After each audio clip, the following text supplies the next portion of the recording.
الحمدللہ رب العالمین والصلاة والسلام علی سید المرسلین اما بعد فاعوذ باللہ من الشیطان الرجیم بسم اللہ الرحمن الرحیم۔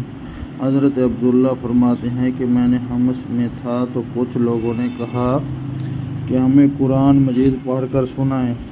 میں نے انہیں سورۃ یوسف پڑھ کر سنائی۔ ان لوگوں میں سے ایک آدمی نے کہا یہ صورت اس طرح نازل نہیں ہوئی۔ میں نے کہا کہ تجھ پر افسوس ہے کہ اللہ کی قسم میں نے رسول اللہ صلی اللہ علیہ وسلم کو یہ صورت اس طرح سنائی۔ تو اس آدمی نے کہا کہ اچھا ٹھیک ہے۔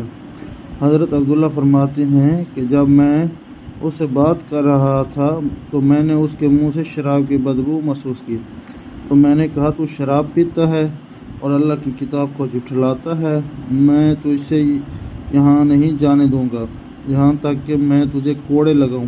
حضرت عبداللہ نے فرمایا کہ پھر میں نے اسے شراب کی حد میں کوڑے لگا دیے۔